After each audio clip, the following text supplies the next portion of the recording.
Hello friends, Radhe Radhe. તો friends, અમારી ચેનલમાં તમારું હાર્દિક સ્વાગત છે. તો આજે આપણે બનાવવાના છે સુરતનું પ્રખ્યાત સ્ટ્રીટ ફૂડ ટામેટા પૂરી, જે ખાવામાં ઉપરથી થોડી ક્રિસ્પી અને અંદરથી રસદાર અને ચટાકેદાર સ્વાદ સાથે તૈયાર કરીશું. તો આ વિડીયોને અંત સુધી જરૂરથી જોજો. અને આ વિડીયો જોતા પહેલાં અમારી ચેનલ સબસ્ક્રાઈબ ન કરી હોય તો પ્લીઝ પહેલાં જ સબસ્ક્રાઈબ કરી લો. અને હા, બેલ આઇકન જરૂરથી દબાવજો, તો તમને આવી નવી નવી રેસીપી સરળતાથી જોવા મળી જશે. તો ચલો હવે રેસીપી સ્ટાર્ટ કરીએ. સૌપ્રથમ આપણે બેસનનું બેટર તૈયાર કરીશું. એના માટે એક બાઉલ લઈ લઈએ. બાઉલની અંદર 1 કપ તૈયાર પેકેટવાળો ચણાનો લોટ એડ કરીશું. હવે સ્વાદના એકોર્ડિંગ મીઠું એડ કરીએ. થોડો અજમો એડ કરીશું. આવી રીતે હાથમાં લઈને હાથની મદદથી મસળીને એડ કરવાનો છે અજમાને. હવે ચપટી જેવો બેકિંગ સોડા એડ કરીએ. હવે આ બધી જ વસ્તુને સરસ મિક્સ કરી લઈશું અને થોડું થોડું પાણી એડ કરતા જઈએ અને એક સ્મૂથ બેટર તૈયાર કરી લઈશું. આવી રીતે સરસ મિક્સ કરીને એક ગાંઠ વગરનું બેટર તૈયાર કરી લીધું છે. હવે આપણે ચમચાની મદદથી ચેક કરીએ તો જે બેટરની થિકનેસ છે આપણે આવી ઘટ્ટ જ રાખવાની છે, પતલી નથી રાખવાની. હવે આ બેટરને આપણે 10 થી 15 મિનિટ માટે ઢાંકીને સેટ થવા માટે મૂકી દઈશું. ત્યાં સુધી આપણે ગ્રીન ચટણી તૈયાર કરીએ. એના માટે એક મિક્સર જાર લઈશું. એની અંદર 1 વાટકી લીલા ધાણા એડ કરીએ. થોડા ફુદીનાના પત્તા એડ કરીશું. 2 લીલા મરચાંના ટુકડા એડ કરીએ. થોડી લસણની કળી, 1 આદુનો ટુકડો. હવે મેં તીખી પાપડી લીધી છે. આની જગ્યાએ તમે કોઈ પણ ચણાના લોટની આઈટમ લઈ શકો છો, જેથી ચટણી જે ઘટ થશે. હવે થોડી સુગર એડ કરીએ. 1 ચમચી લીંબુનો રસ. હવે થોડું મીઠું એડ કરીશું. થોડી હિંગ. હવે આ બધી જ વસ્તુને આપણે મિક્સર દ્વારા ગ્રાઇન્ડ કરીને એક ચટણી તૈયાર કરી લઈએ. આવી રીતે મેં મિક્સર દ્વારા સરસ રીતે ગ્રાઇન્ડ કરી લીધું છે અને એક ઘટ ચટણી તૈયાર કરી લીધી છે. ચટણીની અંદર આપણે 2 થી 3 ચમચી જેવું જ પાણી એડ કરવાનું છે, વધારે પાણી નથી એડ કરવાનું. હવે આપણે એને સાઈડમાં મૂકી દઈએ. હવે મેં 3 નંગ જેવા ટામેટા લીધા છે પાક્કા, અને ધોઈને પ્રોપર કોરા કરી લીધા છે. હવે ચપ્પાની મદદથી જે ટામેટા છે એને આવી રીતે પતલી પતલી સ્લાઇસ કટ કરીશું. સ્લાઇસની જે થિકનેસ છે એ બહુ પતલી પણ નથી રાખવાની અને વધારે જાડી પણ નથી રાખવાની. આટલી સાઇઝમાં આપણે સ્લાઇસ કટ કરવાની છે. હવે આવી રીતે બધી સ્લાઇસ કટ કરી લઈએ.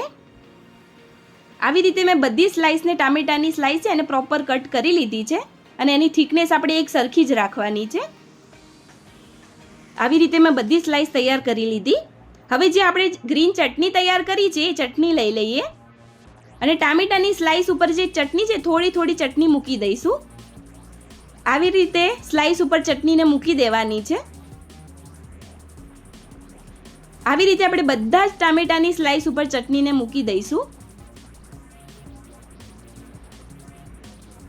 હવે આવી રીતે મેં બધા જે ટામેટાની સ્લાઇસ હતી એની ઉપર પ્રોપર રીતે ચટણી મૂકી દીધી છે અને તૈયાર કરી લીધી છે.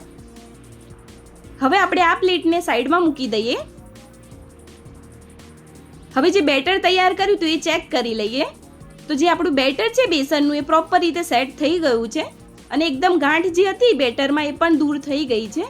એકદમ સ્મૂથ બેટર તૈયાર કરી લીધું છે. હવે બેટરની થિકનેસ આપણે આટલી જ રાખવાની છે, એનું ખાસ ધ્યાન રાખવાનું છે. હવે આપણે ટામેટા પૂરીને તળી લઈશું. એના માટે એક કઢાઈ લઈ લઈએ. કઢાઈમાં તેલ એડ કરીશું અને તેલને ગરમ થઈ જાય પછી આવી રીતે આપણે બેસનના બેટરની અંદર ડીપ કરી લઈશું ટામેટા સ્લાઇસને. અને આવી રીતે દુવાડીને ગરમ ગરમ મધ્યમ તાપ ઉપર એને તળી લેવાની છે. આવી રીતે બધી સ્લાઇસને આપણે તળી લેવાની છે. આવી રીતે ગોલ્ડન બ્રાઉન થાય ત્યાં સુધી આપણે એને ફ્રાય કરતા રહેવાનું છે. બંને સાઈડથી ફેરવતા રહીશું, જેથી બંને સાઈડ ઉપર આપણી જે સ્લાઇસ છે પૂરી એ બંને સાઈડથી ગોલ્ડન બ્રાઉન થઈ જાય.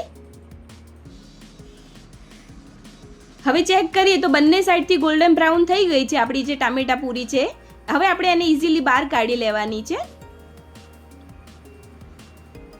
હવે આવી રીતે આપણે એને બહાર કાઢી લઈએ. આવી રીતે મેં બધી જ ટામેટા પૂરીને ફ્રાય કરી લીધી છે સરસ રીતે. તમે જોઈ શકો છો કે ટામેટા પૂરી છે બંને સાઈડથી ગોલ્ડન થઈ ગઈ છે અને બંને બાજુથી પ્રોપર રીતે ફ્રાય થઈ ગઈ છે. હવે આપણે એક પ્લેટ લઈ લઈશું. હવે પ્લેટની અંદર આપણે ગરમા ગરમ ટામેટું પૂરીને સર્વ કરી લઈએ. મેં ટામેટા પૂરીને ટોમેટો સોસ સાથે સર્વ કરી છે. તો તમે ચાહો તો ચા અથવા તો કઢી સાથે પણ એને ખાઈ શકો છો. તો મિત્રો તમે પણ આ ટીપ સાથે જરૂરથી એકવાર સુરતની પ્રખ્યાત ટામેટા પૂરી ટ્રાય કરજો, જે ખાવામાં ખૂબ જ સ્વાદિષ્ટ અને ચટપટી તૈયાર થાય છે અને વરસાદમાં પણ ગરમા ગરમ ખાવાની ખૂબ જ મજા આવી જાય છે. તો તમે પણ જરૂરથી આ ટીપ સાથે એકવાર ટ્રાય કરજો. હવે આવી રીતે કટ કરીને ચેક કરીએ તો એકદમ સરસ રીતે ટામેટા પૂરી શેકાઈ ગઈ છે. તો મિત્રો તૈયાર છે સુરતની પ્રખ્યાત ગરમા ગરમ ટામેટા પૂરી. તો તમને આ ટામેટા પૂરીની રેસીપી વિડીયો કેવો લાગ્યો એ કમેન્ટ જરૂરથી કરજો અને વિડીયોને લાઇક કરજો, શેર કરજો અને હા, અમારી ચેનલ સબસ્ક્રાઇબ કરવાનું ના ભૂલતા. હવે ફરી મળીશું આવી નવી રેસીપી ટિપ્સ સાથે. રાધે રાધે.